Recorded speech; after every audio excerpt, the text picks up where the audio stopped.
Pues sí, hoy es la última clase y pues vamos a ver trastorno bipolar, como habíamos quedado en la clase anterior. Vamos a ver también trastorno esquizoafectivo. Vamos a ver un poco también de TDAH. Sí, que alguien había, pues también habían solicitado ese tema. Lo vamos a tratar de ver de todas formas un poco rápido porque ese no, pues eso no preguntan en el ENARM. Y vamos a ver finalmente suicidio. Si tienen alguna pregunta, pues me pueden interrumpir.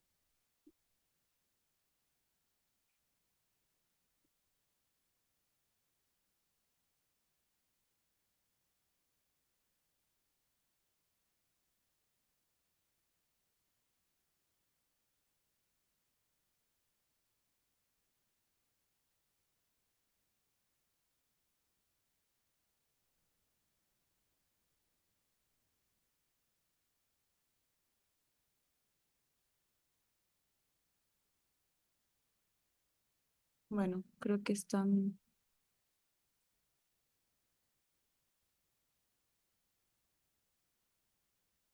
¿Sí pueden ver todos la presentación?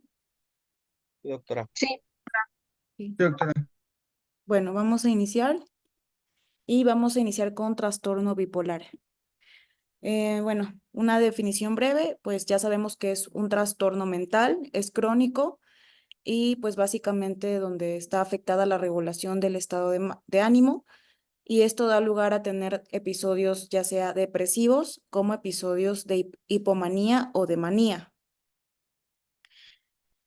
Bueno, ya pues sabemos lo que es un episodio depresivo, ya lo vimos cuando vimos trastornos depresivos, pero a manera de recordatorio, pues es un estado de ánimo deprimido o la disminución del interés o de placer durante al menos 2 semanas.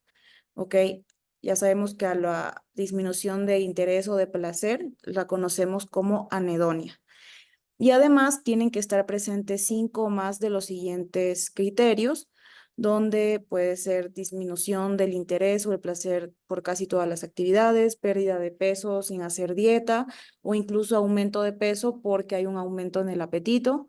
Puede haber insomnio o hipersomnia, agitación o retraso psicomotor, fatiga o pérdida de la energía, sentimientos de inutilidad o de culpa excesiva o autorreproche, disminución de la capacidad de pensar o de concentrarse, o sea, en general, pues, síntomas cognitivos y pensamientos de muerte, ¿no?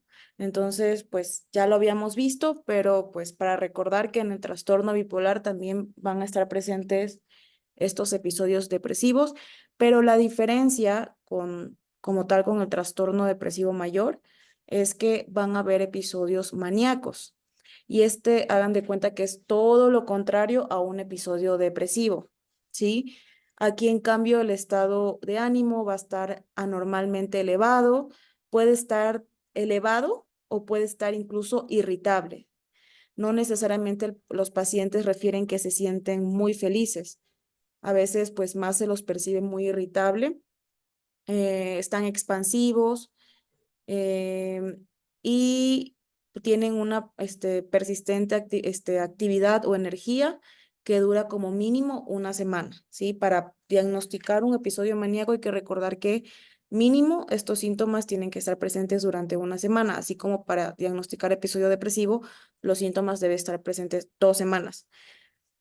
Y pues bueno, en el episodio maníaco, además de tener este ánimo anormal, elevado, irritable, expansivo, con un aumento pues de actividad, de energía, deben haber 3 o más de los siguientes síntomas, como aumento de la autoestima. Si es un episodio en el que los pacientes no solo se van a sentir como muy felices o muy eufóricos o con mucha energía, sino que también empiezan a tener un autoestima muy elevado. Em, También aparece la disminución de la necesidad del sueño, no hay que confundirlo con insomnio, no es lo mismo querer quedarse dormido porque uno ya está cansado o quiere dormir y no poder hacerlo, que vendría a ser como el insomnio, que la disminución de la necesidad de dormir, o sea, donde el paciente tiene tanta energía y está haciendo tantas cosas porque tiene tanta energía que hasta se olvida de dormir. Sí, incluso refieren que no necesitan dormir porque no se sienten cansados. Logorrea, que bueno, aquí lo describen como logorrea, pero pues es la verborrea, o sea, aumento en la producción del lenguaje. También está acompañado de fuga de ideas.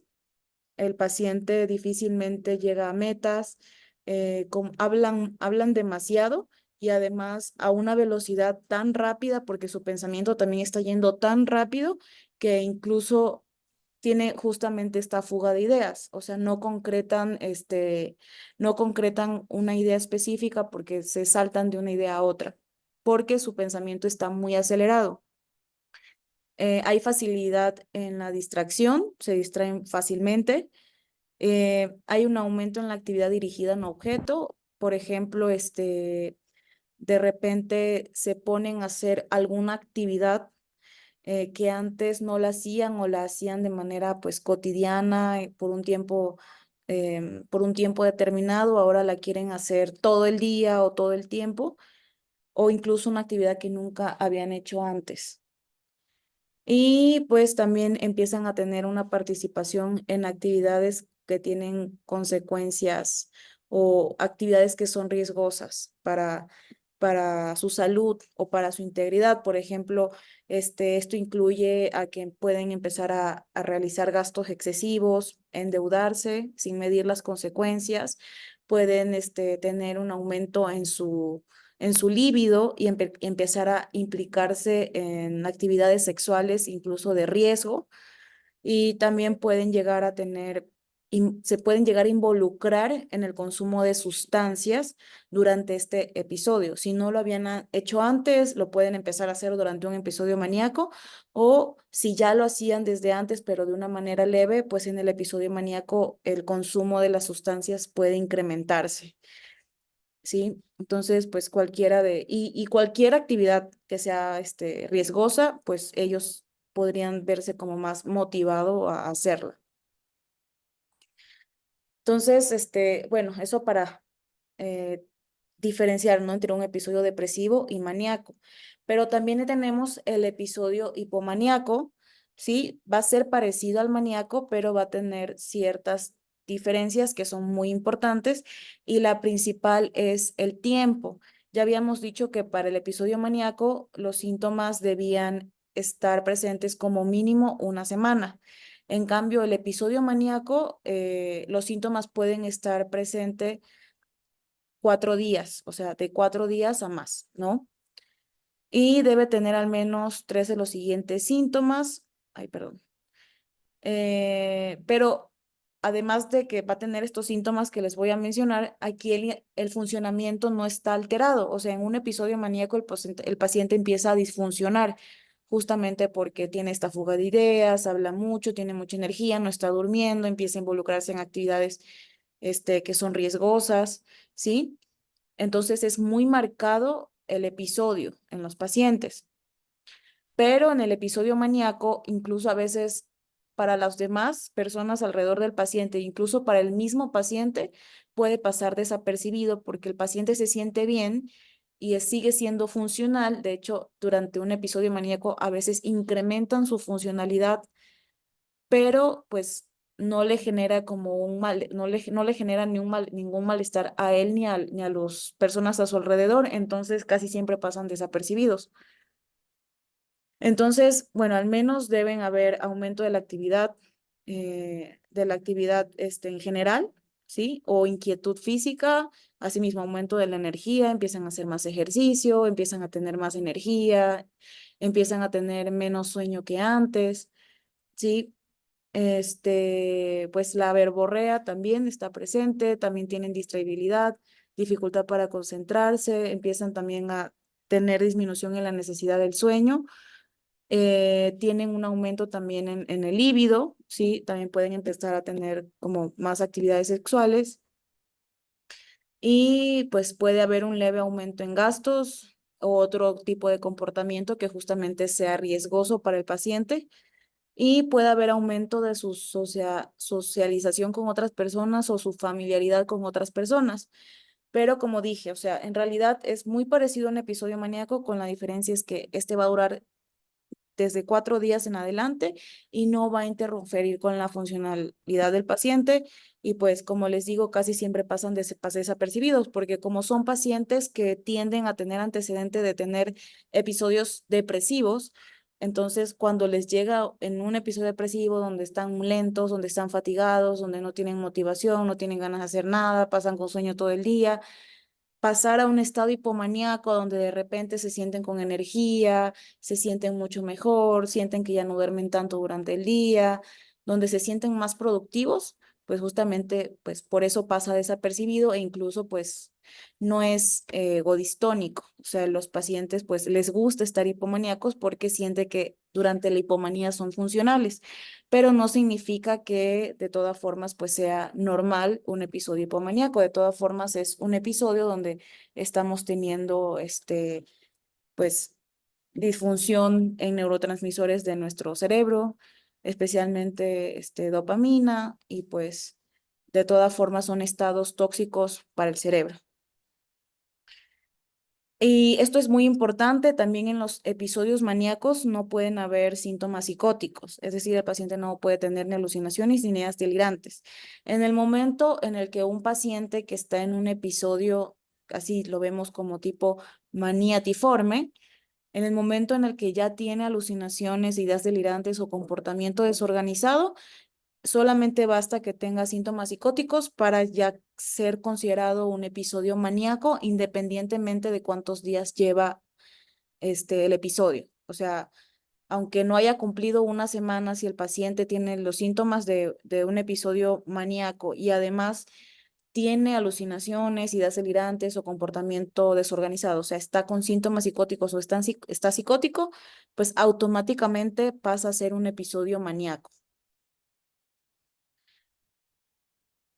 Y pues esto era lo que yo les comentaba, que cuando el episodio maníaco más síntomas psicóticos, este, el episodio o sea, el episodio maníaco con síntomas psicóticos debe cumplir los criterios de manía, más ideas delirantes, alucinaciones, eh, y bueno, las ideas delirantes generalmente son de grandiosidad.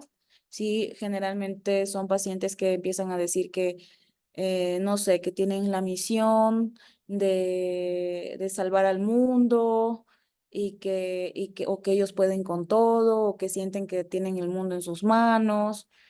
Pueden llegar incluso, si es que han tenido incluso alucinaciones, pueden llegar a incluso a referir, se me apareció la Virgen y la Virgen me dio la misión de que tenía que ir a tal lugar y en tal lugar, dar, no sé, ponerme a rezar, cosas así. Suelen ser mucho de grandiosidad mezclados con ideas místico-religiosas. Em, y también en una menor proporción de persecución, pero es más frecuente que sean de grandiosidad y místico-religiosas. Generalmente las alucinaciones son con mayor frecuencia auditivas, pero también pues están visuales y olfatorias, pues ahí dice el 17%, pero yo me lo tomaría con mucha reserva porque pues en realidad en psiquiatría cuando un paciente nos llega con alucinaciones olfatorias, primero debemos descartar que sean, o sea, que la razón de las alucinaciones no sean una causa orgánica, más que un trastorno mental. Pero bueno, sobre todo auditivas y visuales están presentes en estos pacientes y generalmente los síntomas psicóticos son congruentes con el estado de ánimo del paciente. ¿A qué me refiero? Por ejemplo, en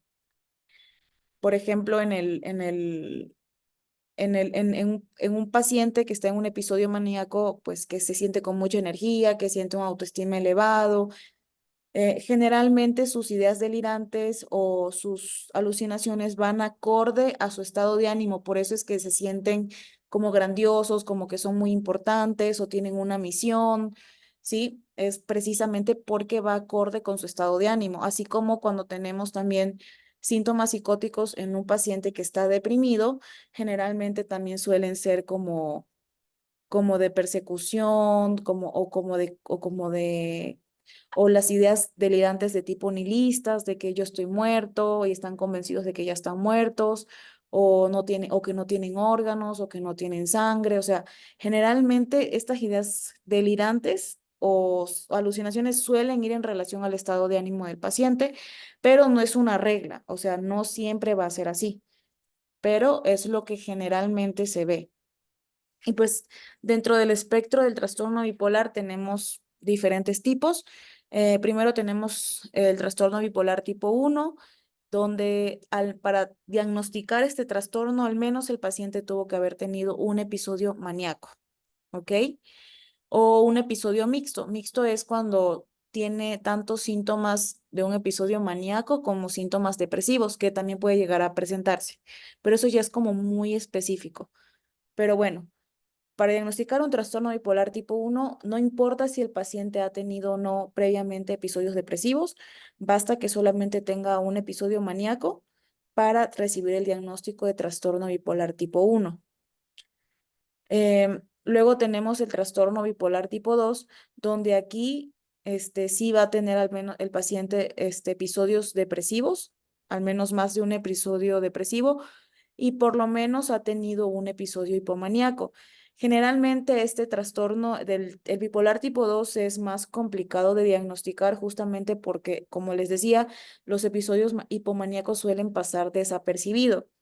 Y lo que generalmente nos ayuda a tener una noción a los psiquiatras de si parece un trastorno bipolar es la característica de los episodios depresivos, porque pues un episodio depresivo de tipo unipolar, por ejemplo, la depresión, trastorno depresivo mayor, los pacientes generalmente no tienen muy marcada la fatiga, generalmente pierden el apetito, generalmente tienen insomnio, generalmente no tienen síntomas psicóticos, generalmente no hacen catatonia, pero en un episodio depresivo de tipo bipolar tipo 2, son pacientes que tienen mucho más marcada la fatiga, en vez de tener disminución de apetito, generalmente tienen un aumento en el apetito, en vez de tener insomnio, tienen aumento del sueño, o sea, tienen hipersomnia, y generalmente son este tipo de pacientes los que en el episodio depresivo hacen síntomas psicóticos o catatónicos.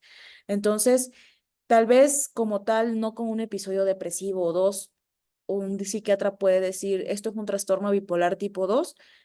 Generalmente, pues como les había mencionado previamente, los diagnósticos psiquiátricos son longitudinales, siempre al paciente hay que seguirlo, pero en el momento en el que le detectamos al paciente o el mismo paciente lo detecta un episodio hipomaníaco, pues ahí ya podríamos considerar que el paciente es un bipolar tipo 2. Podemos tener la sospecha por las características de su episodio depresivo, pero lo que confirmaría que realmente pudiera ser un episodio, perdón, un trastorno bipolar tipo 2 es encontrar los episodios hipomaníacos, que generalmente son episodios en los que el paciente pues ya se siente con una autoestima más elevado, tiene mucha energía, ya tiene ganas de hacer cosas, ¿sí? Entonces, eso es de mucha observación al paciente, mucho seguimiento en su evolución y además, pues, de hacer una buena historia clínica, ¿no? De tratar de preguntar los síntomas de los episodios maníacos, de hipomaníacos, como para tratar de ver si es que el paciente lo ha tenido en su historia. Luego tenemos el trastorno ciclotímico. Este de aquí, aquí hay fluctuaciones donde hay numerosos síntomas, o sea, como episodios hipomaníacos, se alternan con síntomas depresivos, pero no cumplen los criterios como tal de un episodio de manía o hipomanía o un episodio depresivo. O sea, son pacientes que sí tienen estas alteraciones en el estado de ánimo, pero cuando están en estos episodios, ya sea arriba o abajo, no cumplen todos los criterios como para ser considerados como tal un episodio depresivo o un episodio maníaco o hipomaníaco.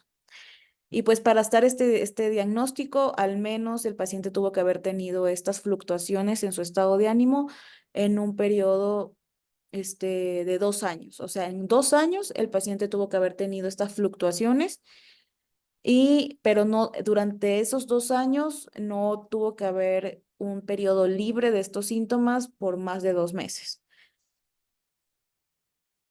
Y pues bueno, luego tenemos el trastorno bipolar de ciclado rápido, que básicamente son pacientes que tienen, hacen episodios ya sea depresivo, hipomaníaco, maníacos o mixtos, pero se le llama ciclador rápido cuando han ocurrido 4 de estos episodios en un año, o sea, 4 o más episodios en un año, ¿sí? Entonces, por ejemplo, un paciente que sabemos que hace episodios maníacos y depresivos, basta con que en un año haya tenido 2 episodios maníacos y 3 depresivos o dos, bueno, más de 4 episodios para decir es un ciclador rápido, ¿sí? Y generalmente los cicladores rápidos pues tienen tienen peor pronóstico que los pacientes que no son cicladores rápidos porque son trastornos bipolares mucho más difíciles de controlar. Y como lo dice aquí también, pues son casos que sí responden generalmente mal al litio, ¿sí? Y generalmente pues hay que investigar otras causas.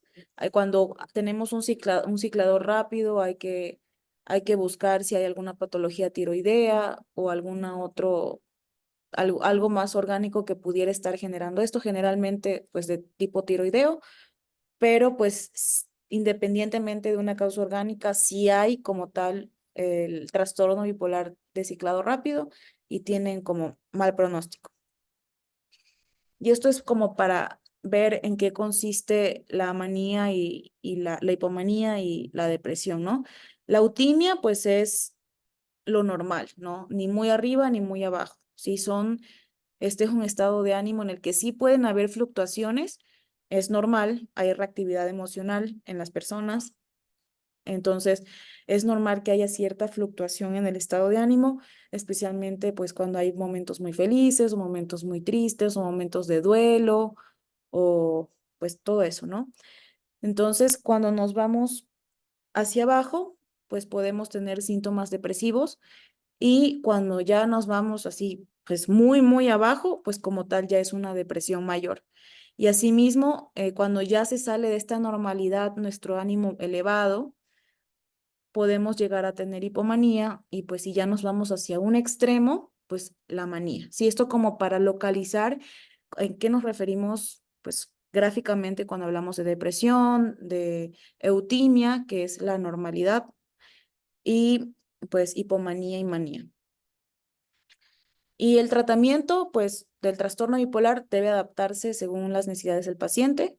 No necesariamente todos los pacientes van a tener el mismo tratamiento, depende mucho de las características y hay toda una guía para tratar este tipo de patologías. De hecho, pues a quien le interese la psiquiatría, pueden buscar en internet las guías CANMAT, que son las guías canadienses para trastorno bipolar, que son las actualmente como las más aceptadas y actualizadas para el tratamiento del trastorno bipolar, donde especifican según las características del paciente, según su polaridad, qué medicamento le puede ir mejor. Y pues básicamente el tratamiento es farmacológico, o sea, es muy difícil que un trastorno bipolar esté estable sin tratamiento farmacológico. La verdad, casi siempre necesitan de estabilizadores del estado de ánimo. Y también pues parte del tratamiento también es la psicoterapia, como ya lo hemos dicho antes, la cognitivo-conductual, que dentro de la medicina es la que tiene mayor evidencia científica con la mayoría de los trastornos psiquiátricos, no con todos, pero la mayoría. Y pues es mucha psicoeducación al paciente y a los familiares, sobre todo para poder detectar cuando el paciente está empezando un episodio maníaco o cuando el paciente está empezando un episodio depresivo. Sí, sobre todo eso, al reconocer los síntomas, al saber qué hacer, saber cuándo tienen que ir a urgencias y detectar pues los síntomas a tiempo. Cabe recalcar que las depresiones del bipolar son depresiones muy, muy intensas. O sea, el simple hecho de ser bipolar incrementa mucho más el riesgo suicida que si fuera una depresión unipolar. Entonces son depresiones muy fuertes y muy graves. por ende, o sea, son súper graves.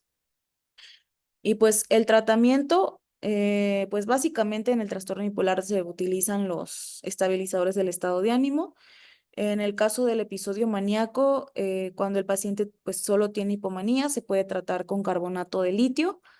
La dosis realmente no va a depender de cuántos miligramos se le dé al paciente. La dosis siempre va a depender de los niveles séricos de litio.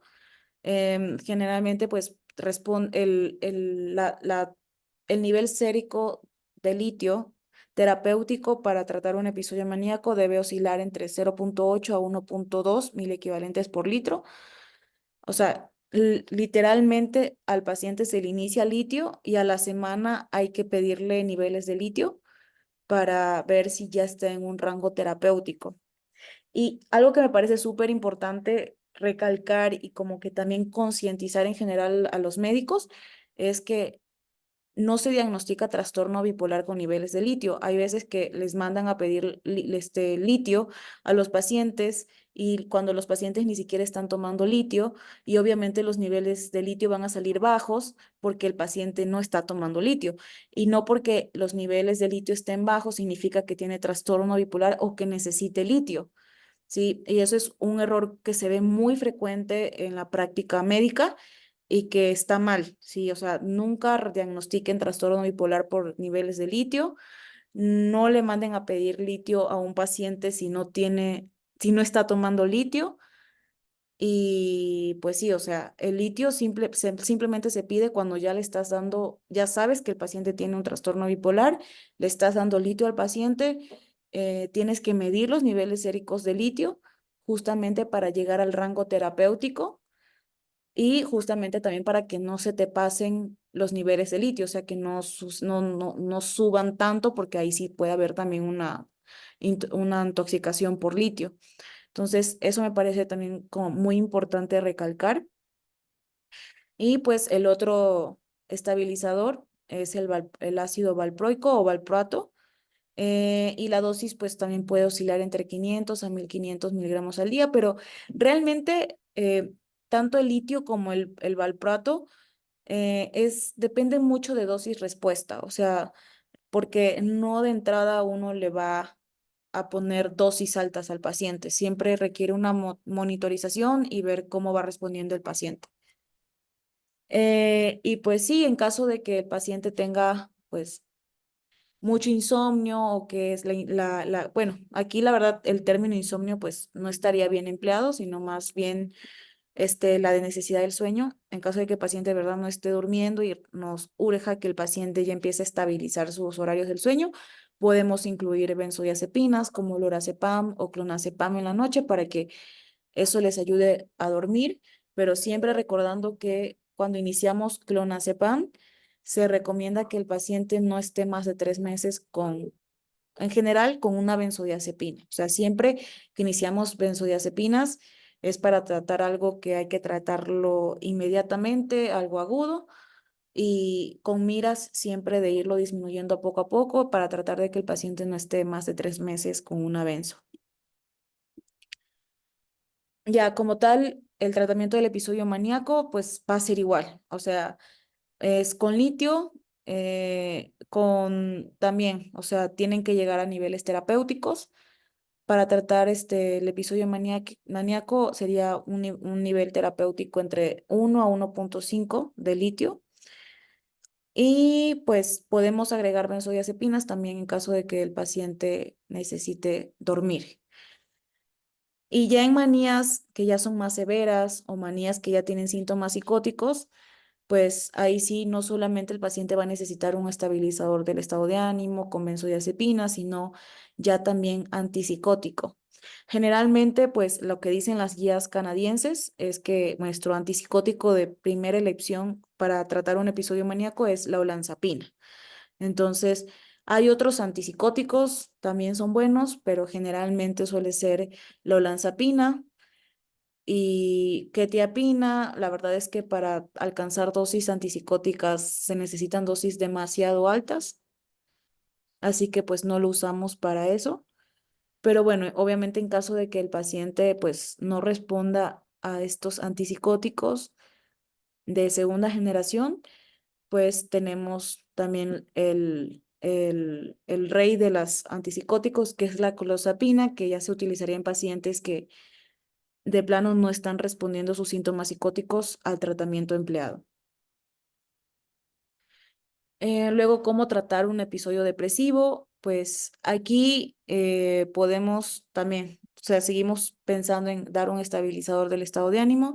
Generalmente el que tiene mejor evidencia como para los episodios depresivos suele ser la lamotrigina, sí, suele ser el estabilizador de primera elección para el tratamiento de la depresión bipolar, ¿sí? También pues se puede utilizar quetiapina, es un antipsicótico que también sirve mucho para la depresión bipolar. Y pues en caso de que a pesar de los medicamentos empleados, por ejemplo, la lamotrigina, el paciente no está saliendo de su episodio depresivo, se puede considerar agregar un antidepresivo al tratamiento, pero siempre con cuidado porque un paciente bipolar, al iniciarle un antidepresivo, sea cual sea, tiene riesgo de virarse. O sea, si estaba deprimido, al iniciarle el antidepresivo puede virarse a un episodio maníaco. Ese es el cuidado que hay que tener con ellos, pero generalmente de los medicamentos que suelen generar menos este efecto de virarse a una manía suele ser el bupropión. También se puede utilizar los ICRS, pero siempre con precaución, siempre dando signos de alarma al paciente, con mucha psicoeducación y siempre dándole seguimiento porque sabemos que se puede virar a una manía. Vi que habían hecho una pregunta en el chat, donde pregunta Juan Antonio, ¿se pueden usar esos medicamentos para la depresión que no sea por bipolaridad? Pues no es de primera línea, o sea, cuando hay depresión, la primera línea siempre va a ser los antidepresivos, específicamente los inhibidores de recaptación de serotonina o los ISRS. De segunda línea suelen ser los duales, que son los inhibidores de recaptación de serotonina y norepinefrina. Y ya se empiezan, sí hay tipos de depresiones en los que se puede agregar a los antidepresivos estabilizadores del estado de ánimo, pero generalmente son en depresiones resistentes. O sea, hay todo un algoritmo para tomar decisiones en todas las patologías, ¿no? Entonces, pues siempre en la depresión la primera línea va a ser los inhibidores de recaptación de serotonina y pues si en algún punto se llega a dar un estabilizador del estado de ánimo, ya es porque la depresión es resistente, ¿sí? No sé si hasta ahí esté todo claro o alguien tenga alguna otra duda.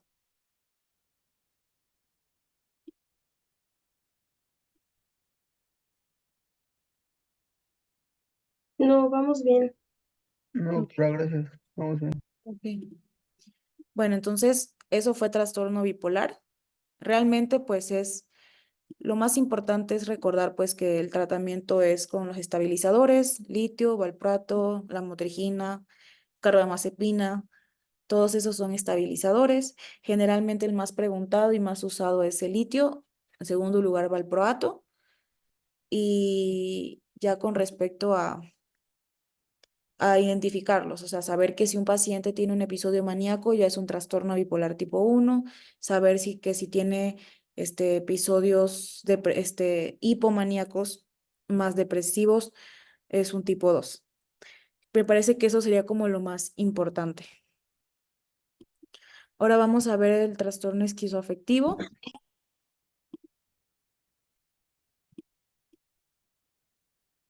Ok, vamos a ver el trastorno esquizoafectivo y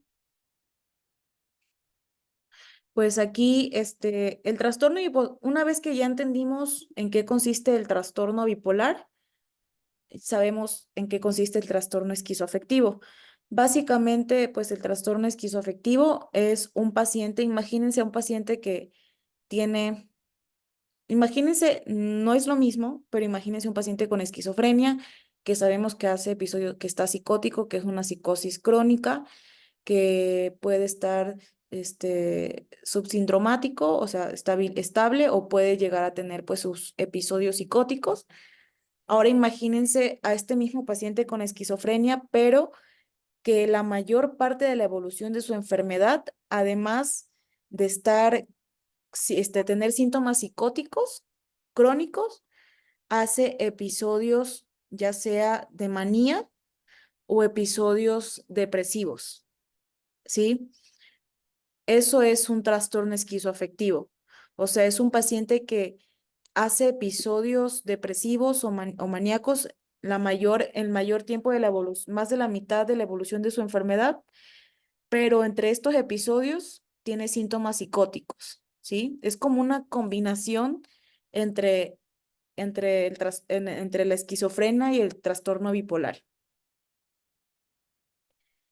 Y pues estos son los criterios del DSM-5 para diagnosticar el trastorno esquizoafectivo, donde tenemos que en el criterio A es que haya un periodo ininterrumpido de enfermedad durante el cual existe un episodio mayor del estado de ánimo, ¿sí? O sea, tenemos episodios del estado de ánimo, ya sabemos que pueden ser maníacos, hipomaníacos o depresivos, ¿no? El criterio B es que hayan síntomas psicóticos, o sea, las ideas delirantes o alucinaciones, durante 2 o más semanas en ausencia de un episodio del estado de ánimo. O sea, lo que les decía, hay episodios del estado de ánimo, pero entre estos episodios hay síntomas psicóticos.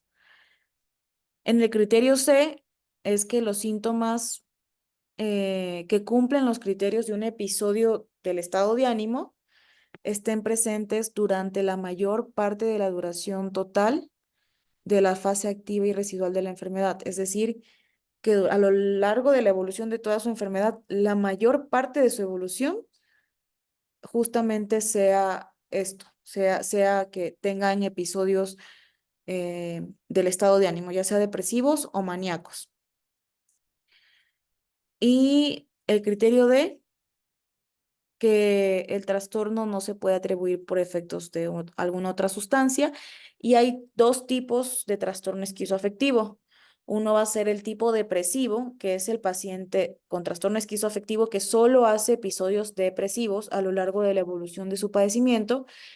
Y el otro tipo va a ser el tipo bipolar, donde además puede hacer episodios depresivos, como no hacerlos, pero además de episodios depresivos, también va a ser episodios maníacos, ¿ok?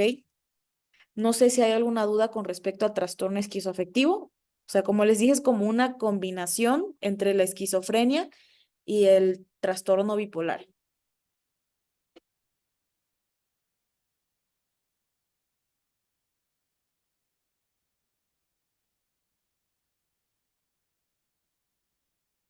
Bueno, ese sería todo de trastorno esquizoafectivo. La verdad es que el tratamiento sigue siendo, pues, es la mezcla de antipsicóticos con estabilizador del estado de ánimo. Si el paciente es bipolar. Si no es bipolar y es de tipo depresivo, generalmente es una mezcla de entre antipsicóticos y antidepresivos. O sea, siempre va a depender de las características de la patología del paciente. Y pues bueno, ahora con respecto, vamos a ver el trastorno por uso de sustancias. Pues vamos a ver básicamente cómo se diagnostica, independientemente de la sustancia que esté generando la adicción. El trastorno por uso de sustancias tiene pues sus propios criterios según el DSM-5, donde hay un patrón maladaptativo por el uso de alguna sustancia y esto conlleva un deterioro o malestar clínico significativo por dos o más de los siguientes,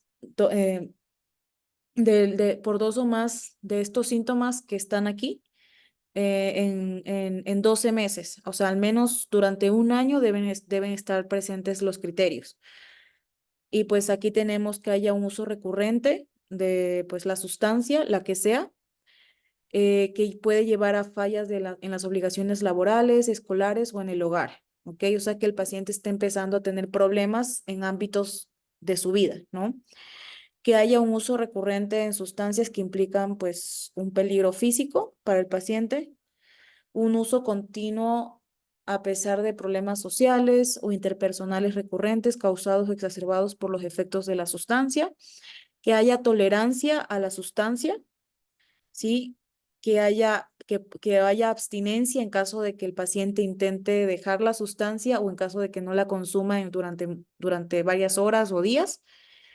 Em, que la sustancia sea tomada en grandes cantidades o mayor tiempo del que se pretendía consumirla, que haya un deseo persistente o esfuerzos infructuosos por dejar el consumo, o sea, que el paciente intente dejarla, pero no pueda, ¿sí? Eso también pues es parte de los síntomas que pueden estar presentes. Que haya un gran gasto de tiempo en actividades necesarias para obtener la sustancia, ¿sí? O recuperarse de sus efectos. Que haya la reducción en actividades importantes sociales, ocupacionales o recreativas. Que se continúa usando la sustancia a pesar de padecer problemas físicos o psicológicos persistentes o recurrentes causados por la misma. Y que hayan cravings, ¿sí? Que es el deseo como imperioso, el deseo fuerte de utilizar o consumir una sustancia específica, ¿sí? Entonces, pues, como tal, eh, al menos 3 de estos ítems tienen que estar presentes durante un año al menos para diagnosticar un trastorno por uso de sustancias. Y pues, ¿cuáles son las sustancias que pueden generar adicciones? Pues tenemos los estimulantes, donde entre los estimulantes mayores está la cocaína, las anfetaminas, ¿sí? Y pues producen el efecto de elevación del estado de ánimo, de producir más energía, ¿sí? Luego están los estimulantes menores, que son las xantinas, como la cafeína, ¿sí? O también la taurina, donde también pues pueden llegar a producir un aumento del nivel de atención, de rendimiento físico y mental, ¿ok? Luego, otro tipo de sustancias que pueden producir adicciones son los alucinógenos. Tenemos al LSD, la ketamina, el cannabis, ¿ok? Y pues básicamente van a producir alteraciones en la percepción de la realidad, pueden llegar a producir alteraciones también en el estado de ánimo y distorsiones, ¿no? En las sensaciones, en el pensamiento. Y por último, los depresores, como el alcohol, las benzodiazepinas, los barbitúricos, los opiáceos como la heroína, la morfina, la metadona, todos estos también pueden producir adicción. Em, en el caso del alcohol, pues puede producir la disminución de la actividad cerebral. El alcohol lo que hace es deprimir. Luego las benzodiazepinas que producen pues sedación, somnolencia, barbitúricos, depresión del sistema nervioso y pues los opiáceos que producen euforia a dosis pequeñas y pueden llegar a producir analgesia, ¿sí? Y pues hay muchas más sustancias que pueden producir adicción. También tenemos la nicotina y pues entre otros. Sí, cualquier sustancia puede producir, pues, cualquiera de estos tipos de sustancias que alteren, pues, el estado de conciencia o que actúen a nivel cerebral pueden llegar a producir algún tipo de adicción. ¿Hasta ahí alguien tiene alguna duda? No, doctora. Ok. Bueno, entonces vamos con el siguiente tema, que es el trastorno por déficit de atención e hiperactividad. Como les comentaba, pues este fue un tema extra. Realmente este no es un tema preguntado en el ENARM, sin embargo, pues algunos de ustedes lo solicitaron y por eso pues se incluyó.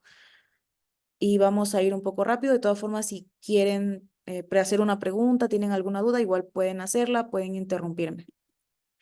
Entonces, ¿qué es el trastorno por déficit de atención e hiperactividad, también conocido como TDAH? Pues es un trastorno neuropsiquiátrico, ¿sí? Es importante señalar que es un trastorno del neurodesarrollo y es uno de los trastornos más comunes de la infancia, de la adolescencia y a menudo sí persiste hasta la edad adulta. E incluso es muy frecuente que no haya sido diagnosticado en la infancia ni en la adolescencia y sea diagnosticado en la edad adulta. Justamente cuando el entorno empieza como a exigir más del paciente, ¿no? Entonces, ¿cuáles son los síntomas? Principalmente, pues, es falta de atención, puede haber impulsividad e inquietud, puede generar esta falta de atención, impulsividad, inquietud, puede resultar en un deterioro funcional del paciente, pues según también la gravedad. Em, es común que haya un deterioro en las funciones ejecutivas, ya lo vamos como a detallar más adelante. Y es frecuente también la desregulación emocional de los pacientes. Sí, de hecho, es muy común que estos pacientes tengan muchas comorbilidades psiquiátricas como ansiedad, depresión. Sí, o sea, es muy común que tengan otras comorbilidades. Entonces, como les decía, está afectando también, en el TDAH se afectan las funciones ejecutivas. Principalmente, pues, estas son las funciones ejecutivas afectadas en el TDAH. Tenemos la atención selectiva, que es la selección preferencial de un estímulo sobre otro, ¿sí? Es decir, pues el poder prestar atención a algo sin distraernos, o sea, sin prestar atención en los distractores. Eso está afectado.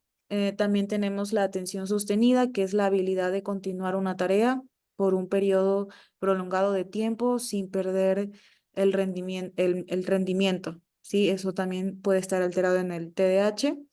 La precisión de respuesta, que es la precisión de una respuesta temporal o especial de la conducta ante un estímulo o evento relevante. La flexibilidad cognitiva también puede estar alterada. La flexibilidad cognitiva es la habilidad de cambiar de, de una tarea a otra sin perder el rendimiento de una o la otra. La memoria de trabajo, que es la habilidad de representar cierta información en un periodo de tiempo determinado. El proceso temporal de la información, o sea, la habilidad de reconocer o reproducir con certeza intervalos de tiempo específicos. Y la respuesta inhibitoria, que es la suspensión de ciertas acciones que son inapropiadas para la tarea determinada. Es decir, son pacientes como más impulsivos, ¿sí? O sea, tienen esta como incapacidad de inhibir ciertos comportamientos que suelen a veces ser inapropiados. Y bueno, generalidades, como ya les dije, es un trastorno del neurodesarrollo, donde está afectada la atención, eh, hay hiperactividad, hay impulsividad, el cual es inesperado para la edad, ¿sí?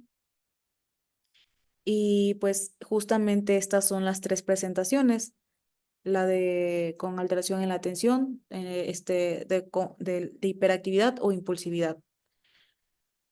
Generalmente los síntomas inician antes de los 12 años y pues sí se puede realizar el diagnóstico cuando también hay un trastorno profundo del desarrollo. O sea, el hecho de tener algún otro trastorno del desarrollo no significa que no se pueda también diagnosticar TDAH. Sus comorbilidades en la infancia, pues generalmente del 50 al 80% pueden ser pacientes con un trastorno posicionista desafiante. Del 20 al 40% puede tener un trastorno de ansiedad. Hasta un tercio tiene un trastorno del estado de ánimo y entre el 20 al 60% puede llegar a tener trastornos de aprendizaje. Y pues sus características es que esté presente en más de un entorno, es decir, que no solamente esté presente en la escuela o solamente en el hogar, sino que pues estén presentes en ambos. Al menos estos síntomas pues deben estar presentes por al menos 6 meses, generalmente que empiece antes de los 12 años, que hay un deterioro en la función de las actividades académicas, sociales u ocupacionales. Em, También cuando se observa que los síntomas son excesivos para el nivel del desarrollo del niño, como por ejemplo en el caso de la hiperactividad, ¿sí? Pues eso también es sugestivo de que pudiera estar frente de un TDAH y que no sea causado por otro trastorno mental. Para diagnosticarlo, en niños menores de 17 años se requieren este, más de 6 síntomas de hiperactividad e impulsividad o más de 6 síntomas de falta de atención. Cuando nos referimos a los síntomas de hiperactividad e impulsividad es que él sea muy inquieto, no pueda dejar de moverse, se esté parando todo el tiempo, ¿sí? Y los síntomas de falta de atención, pues los que ya conocemos, ¿no? En los adolescentes mayores de 17 años y en los adultos deben haber más de 5 síntomas de hiperactividad e impulsividad o más de 5 síntomas de falta de atención. Estos son los síntomas de inatención. Tenemos la falta de atención a los detalles, errores por descuido, dificultad para mantener la atención en el juego, la escuela o actividades en el hogar. Parece que no escucha, incluso cuando se le dirige a él directamente, pues él habla. Cuando no cumple con sus actividades o responsabilidades como quehaceres, tareas, dificultad para organizar tareas, actividades y pertenencias, evita tareas que requieren mucho esfuerzo mental constante. También pueden perder objetos requeridos para tareas o actividades como libros escolares, equipo deportivo.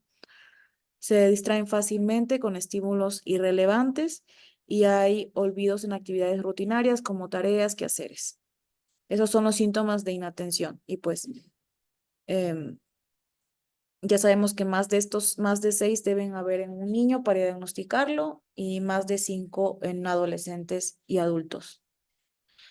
Y los síntomas de hiperactividad e impulsividad son la inquietud excesiva, como golpear las manos, los pies, retorcerse en el asiento, que haya dificultad para permanecer sentado cuando se requiere estar sentado, como por ejemplo en la escuela, en el trabajo, que haya sensaciones de inquietud o correr o trepar de manera inapropiada.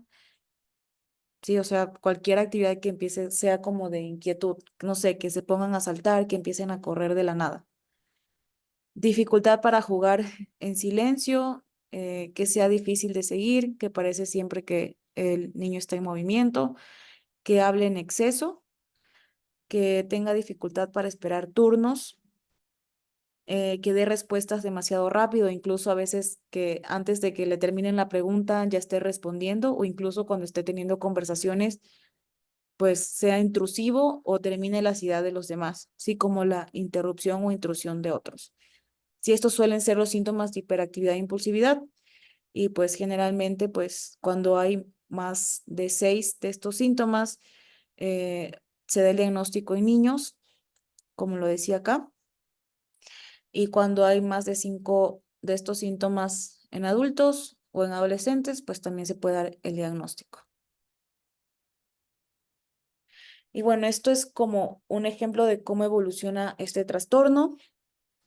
Su punto máximo de hiperactividad, de la gravedad de la hiperactividad suele ser entre los 7 y 8 años. O sea, los niños se caracterizan sobre todo por esta hiperactividad. Ya luego de los 7 u 8 años, los síntomas de hiperactividad tienden a disminuir, ¿sí? En la adolescencia,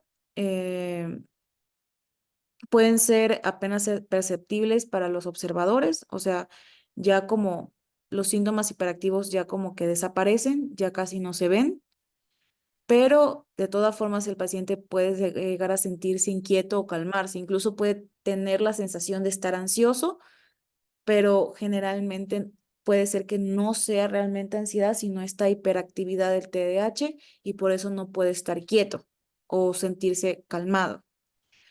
Luego, los síntomas impulsivos sí suelen persistir para toda la vida y estos síntomas de impulsividad en los adolescentes incluye consumo de sustancias, comportamiento sexual de riesgo y problemas de conducta, ¿sí? Este es como que en general esta evolución del TDAH.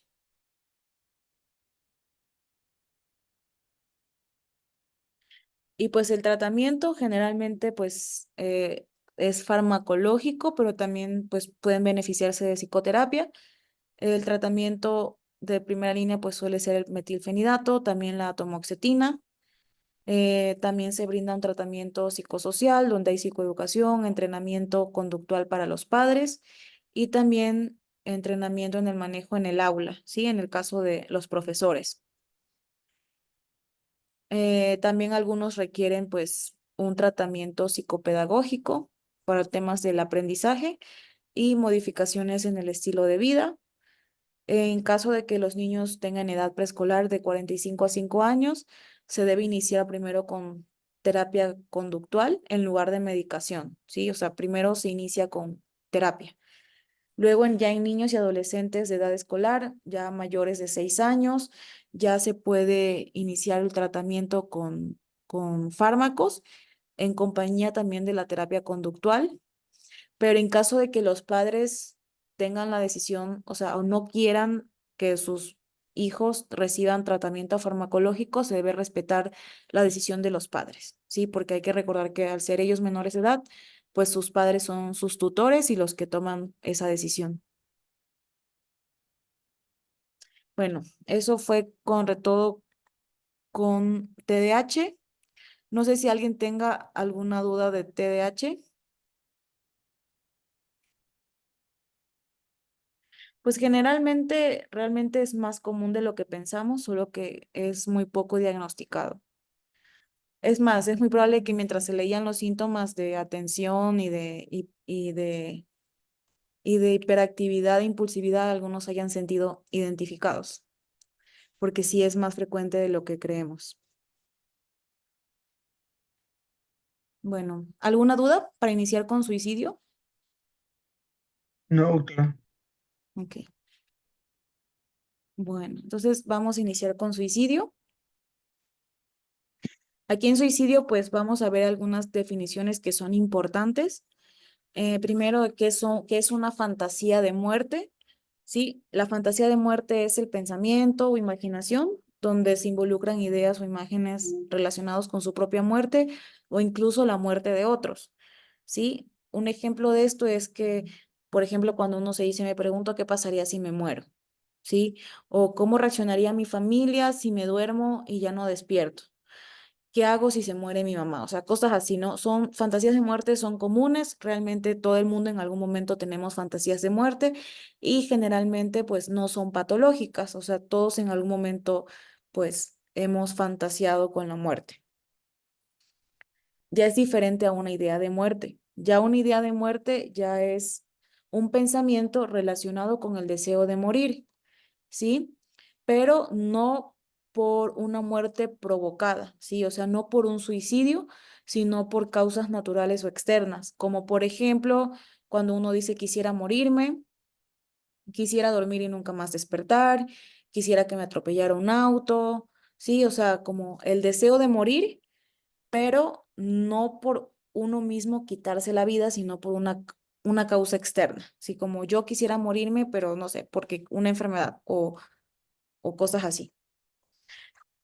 Luego tenemos las fantasías de suicidio, donde ya son pensamientos o imágenes relacionados a la idea de quitarse la vida, donde estos pensamientos pueden variar en intensidad, contenido y pueden surgir de la mente de una persona como una forma de escape, ¿sí? O sea, es fantasear con sus propios suicidios, o sea, es el pensar, imaginarse una escena en la que uno mismo se esté quitando la vida, ¿sí? Y aquí tenemos un ejemplo. Imagino que me entierro un cuchillo en el pecho o que me lanzo al metro, si es como imaginar, ¿sí? Y pues esto está como muy relacionado con formas de lidiar con el dolor emocional y la desesperanza. Luego ya tenemos la ideación suicida como tal, donde ya son ideas y pensamientos sobre quitarse la vida y pueden ser temporales y surgir en momentos de gran angustia emocional, ¿sí? Como solo cuando estamos en momentos como muy tristes, no necesariamente continuos, pero también pueden ser más persistentes. Y pues aquí hay que diferenciar en cuando tenemos cuando hay un plan o no hay un plan. Cuando hay un plan, se dice que la ideación suicida está activa, ¿sí? Y decimos que es con un plan estructurado, parcialmente estructurado, ¿sí? Por ejemplo, es no solamente me quiero suicidar, sino que ya he pensado en cómo hacerlo y estoy recolectando medicamentos porque lo quiero hacer con una sobredosis, por ejemplo, ¿sí? Eso ya es tener un plan. Y en caso de que no haya un plan, pero de todas formas esté el deseo de querer quitarse la vida, pues le decimos ideación suicida pasiva, ¿sí? Porque no hay un plan todavía estructurado. Y luego tenemos el según la intención. Cuando hay una intención, pues hay una ideación suicida con intención, y cuando no hay intención, pues ideación suicida sin intención. Un ejemplo, pues de una ideación suicida es me quiero matar, ¿sí? O sea, porque el decir me quiero matar, o sea, es que el que yo me quiero suicidar ya lo convierte pues en una ideación suicida, y he pensado en ahorcarme, ¿no? O sea, luego un gesto suicida, en cambio, son conductas encaminadas a quitarse la vida que generalmente no tienen letalidad. Sí, sugiere la intención del deseo de quitarse la vida, pero no involucra una planificación real o tentativa de suicidio completa. Aquí tenemos algunos ejemplos de gestos suicidas, como lesiones superficiales, por ejemplo, en el caso de lesiones en antebrazos, tomar sobredosis de medicamentos, pero que no sean letales, participar en actividades peligrosas o de riesgo, sin cuidado de su integridad. O sea, el simplemente como arriesgarse, saber que eso puede ocasionar la muerte, pero tal vez no con la intención de suicidarse, pero sí exponiéndose, ¿no? A situaciones de riesgo. Y también algo considerado también como gesto suicida es evitar el contacto con la familia, amigos, el aislarse, pero todo encaminado a que se quieren suicidar, ¿sí? Son como conductas que engloban pues un comportamiento como tal suicida, o que engloban un comportamiento como de desesperanza, de que ya están realizando actividades sugestivas, de que se quieren quitar la vida. Luego tenemos la conducta suicida, donde ya es cualquier acción o comportamiento que indica la intención o el deseo de quitarse la vida. Y pues ya aquí ya es como tal el acto, ¿sí? De quitarse, intentar quitarse la vida.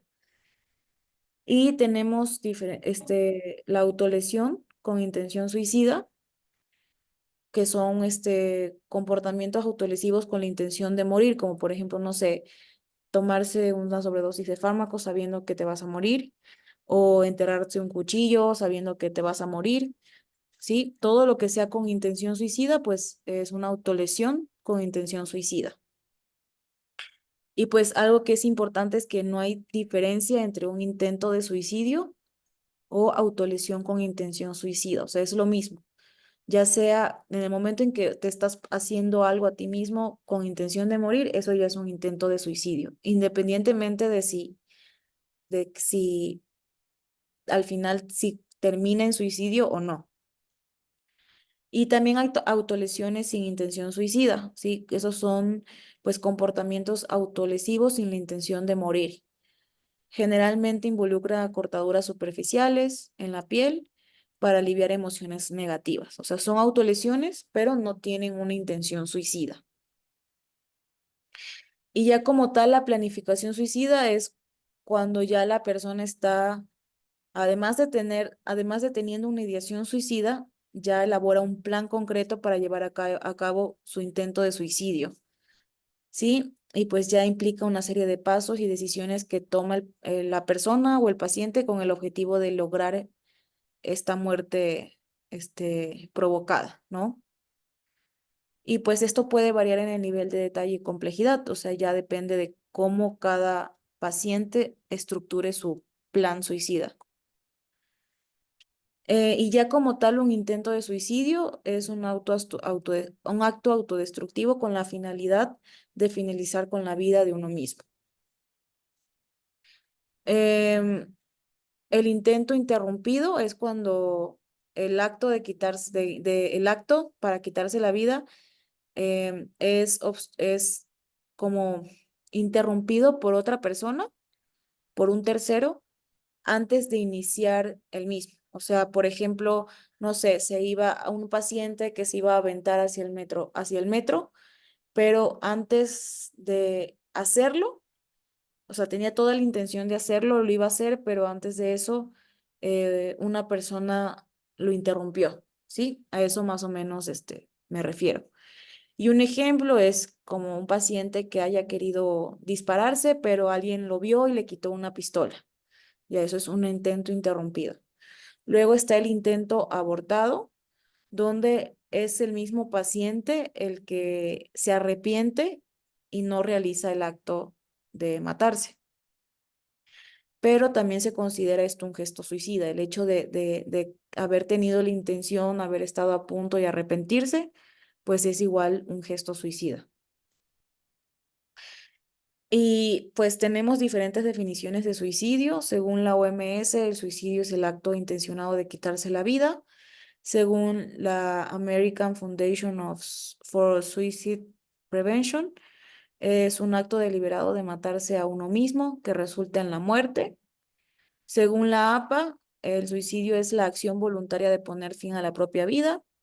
Y pues según el National Institute of Mental Health, el suicidio es el acto de matarse a sí mismo intencionalmente como resultado de una crisis emocional o mental. Pues ya vemos que igual todas las definiciones pues tienen en común que al final es pues quitarse a uno su propia vida. Luego, la epidemiología a nivel mundial, el suicidio pues sí es un problema de salud pública. Cada año más de 703,000 personas se quitan la vida. Em, y esto corresponde a una muerte cada 40 segundos. La ideación suicida es algo frecuente. Se estima que a lo largo de la vida al menos un 10% de la población general la ha presentado. El suicidio puede ocurrir a cualquier edad, ¿sí? O sea, a cualquier edad una persona puede suicidarse. Y en el 2019, más del 77% de los suicidios ocurrieron en países bajos o medianos ingresos. Y según la Asociación Internacional para la Prevención del Suicidio, el suicidio se encuentra entre las 20 principales causas de muerte a nivel mundial, ¿sí?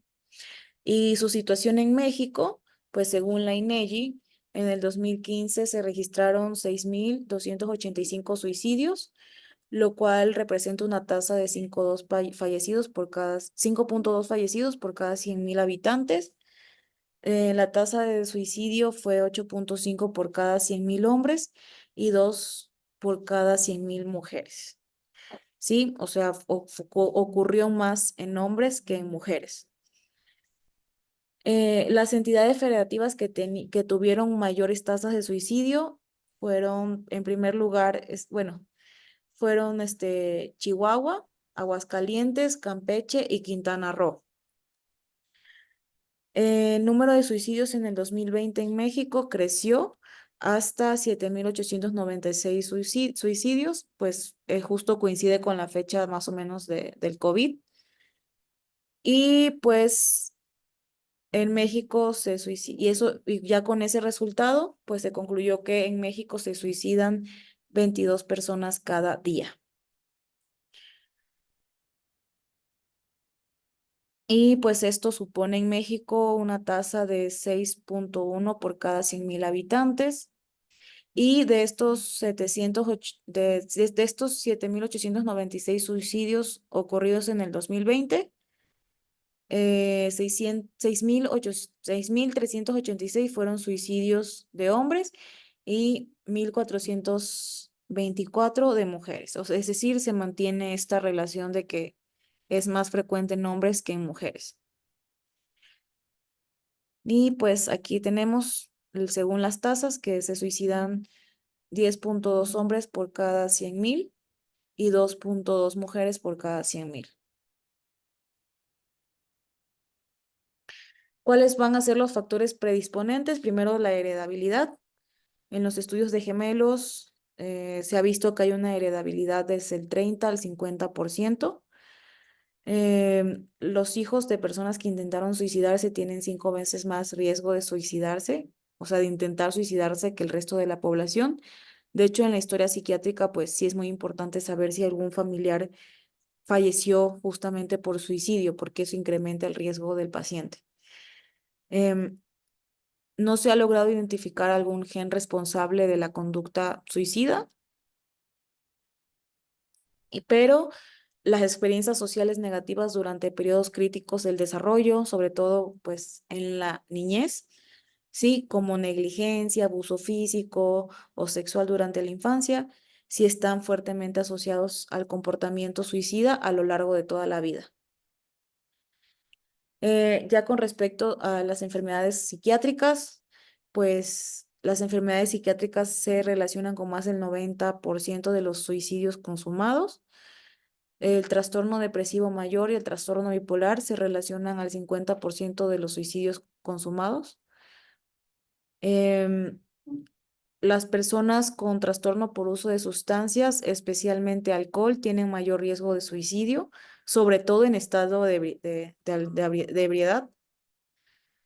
El 10% de las personas con esquizofrenia cometen suicidio, la mayoría en un episodio depresivo. Y de 4 a 10% de las personas con un trastorno límite de la personalidad se suicidan, teniendo mayor riesgo de trastorno depresivo mayor, abuso de alcohol e historia de intentos previos o autolesiones. Del 15 al 20% de los pacientes con trastornos de ansiedad también se suicidan, siendo el de mayor riesgo los trastornos de pánico. Y el 20% de los pacientes con trastorno obsesivo-compulsivo al menos van a tener un intento suicida a lo largo de la enfermedad. Sí, o sea, como podemos ver, em, pues todos, la mayoría de los padecimientos psiquiátricos, pues sí tienen su cierto riesgo de suicidio, ¿no? Y hay otras enfermedades que también pueden aumentar el riesgo de suicidio, ¿sí? Generalmente son las enfermedades crónicas. Por ejemplo, la infección por VIH tiene 7 veces mayor riesgo de suicidio que la población general. La epilepsia tiene 5 veces más riesgo de suicidio que la población general. Y pues también hay otras patologías que tienen mayor riesgo, como el cáncer, la esclerosis múltiple, la enfermedad de Huntington o los traumas craneoencefálicos, lesiones medulares, el lupus, ¿sí? La enfermedad de Cushing, la enfermedad cardiopulmonar, artritis reumatoide, porfiria. Sí, en general, todas las enfermedades crónicas, hasta la diabetes, aumentan el riesgo de suicidio, ¿sí? Pero sobre todo en infección de VIH es hasta 7 veces más y en epilepsia hasta 5 veces más. ¿Y cuáles son los factores precipitantes?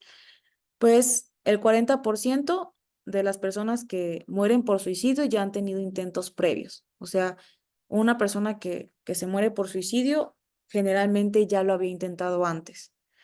Por eso incluso es muy importante eso en la historia psiquiátrica de un paciente, saber si han habido intentos previos de suicidio. El riesgo de suicidio en las personas que sobrevivieron a un intento previo es de 1.6% a un año y el 4% a 5 años. El 60% de los individuos que se suicidan tuvieron algún trastorno del ánimo al momento de su muerte. Es decir, es muy probable que hayan estado en algún episodio depresivo sí, sobre todo en un episodio depresivo o en algún episodio maníaco tipo mixto, ¿sí? Donde estén pues con mucha desesperanza, con mucha tristeza. El 14% de los suicidios en personas con trastorno bipolar sucede durante la hospitalización y el 26% en las primeras 6 semanas tras el egreso hospitalario. Y los factores contextuales que pueden ser precipitantes al suicidio pueden ser las rupturas sentimentales, la pérdida laboral, cambios en la posición socioeconómica, pertenecer a grupos minoritarios, como en el caso de la población LGBTQ+. Sí, entonces, todos estos pueden ser factores precipitantes. Y entre los factores protectores, pues tenemos cualquier situación o circunstancia que genere la reducción del riesgo, ¿sí? Al que está sometida una persona para incurrir en las conductas homicidas. Y pues estos pueden ser factores familiares, como por ejemplo la buena relación con los miembros de la familia, ¿sí? Todo esto pues puede ser un factor protector. El apoyo familiar, en el caso del estilo cognitivo y la personalidad de la persona, que el paciente tenga buenas habilidades sociales, que tenga confianza en uno mismo, en la propia situación, o sea, personal, ¿no? Y en sus logros. La búsqueda de ayuda cuando surgen dificultades, por ejemplo, en el trabajo escolar. Búsqueda de consejo cuando hay que elegir opciones importantes, la receptividad hacia las experiencias y soluciones de otras personas y receptividad hacia conocimientos nuevos. O sea, que una persona pues esté abierta a recibir consejos, a buscar ayuda. Y entre los factores culturales y sociodemográficos, la integración social, por ejemplo, que el paciente participe en deportes, que pertenezca a asociaciones religiosas, a clubes o cualquier otra actividad que justamente involucre la unión social, que tenga buenas relaciones con sus compañeros, que tenga buenas relaciones con profesores u otros adultos, en el caso de los niños, ¿sí? Y que tengan el apoyo de personas relevantes en su vida. Y pues, ¿cuál va a ser el abordaje en urgencias de el suicidio? Pues en el triage se realiza, en urgencias se realiza un triage donde pues vamos a encontrar que las características de un paciente suicida es muy variada, es muy heterogénea y puede ir entre los que tuvieron gestos suicidas hasta los que ya muestran algún compromiso de su vida porque realmente sí hicieron algo que está poniendo en peligro su vida. Generalmente, pues los pacientes con conducta suicida deben ser atendidos en la primera hora de su llegada al servicio de urgencias y se debe evaluar el riesgo suicida. Generalmente para evaluar el riesgo suicida, la escala más común utilizada es la SAT Persons, no sé si la han escuchado, pero bueno, generalmente esa se utiliza en primer nivel como para un tamizaje para la evaluación del riesgo suicida. Y pues sí, o sea, para evaluar tenemos pues la utilización de cuestionarios o escalas. ¿Y cómo decidimos cuándo hospitalizar a un paciente suicida? Pues primero se basa en la intencionalidad del paciente. Muchas veces em, el paciente se lesiona, pero realmente no tuvo una intención suicida. Entonces, eso nos sugiere más que tal vez no sea tan crítico su situación como para pensar en una hospitalización, ¿sí? También el grado de persistencia de la conducta, por ejemplo, si fue algo muy reactivo, impulsivo, pero ya no lo quiere volver a hacer o no lo ha hecho antes, también todo eso se evalúa. También las circunstancias psicológicas y vitales del paciente, también si es que está muy deprimido o está psicótico, o en el caso de que haya hecho, de verdad hizo algo que, o sea, que haya hecho algo que puso en peligro su vida y que está en condiciones, pues, circunstancias eh, de riesgo vital, pues también hay que pensar en internar al paciente. Y pues los recursos personales y sociofamiliares, o sea, si el paciente tiene apoyo de su familia o el paciente está solo, ¿sí? Y pues generalmente cuando el paciente tiene un riesgo suicida, se niega a ser ingresado y a veces sí será necesaria la hospitalización involuntaria. Generalmente, pues sí se pueden hacer hospitalizaciones involuntarias, sobre todo cuando hay indicación médica y lo que se hace es que se hospitaliza al paciente y se envía un oficio al Ministerio Público y el familiar va al Ministerio Público para que acepte la hospitalización involuntaria. Y pues una vez que el paciente ha sido ingresado a una unidad psiquiátrica, se debe vigilar las conductas, porque durante la hospitalización también hay riesgo de que el paciente pueda llegar a suicidarse. Y pues hay que evitar que tenga a su alcance objetos con los que pueda lesionarse o alguna forma en la que pueda llegar a intentar suicidarse. Y pues cabe recalcar que no siempre la hospitalización está indicada. Muchas veces también las tentativas de suicidio pueden tener como el objetivo de manipular a los familiares y en vez de que los pacientes se beneficien, pues puede, puede ser perjudicial para ellos porque estaríamos retroalimentando esta conducta de autolesionarse o amenazar con que se quieren suicidar por manipulación. Entonces, pues en ese caso hay que evaluar qué tanto realmente tiene la intención de suicidarse, si realmente tiene algún plan y si este plan tiene una letalidad alta como para considerar que sí sería factible su ingreso. Y pues eso sería todo con respecto a suicidio. No sé si tengan alguna duda.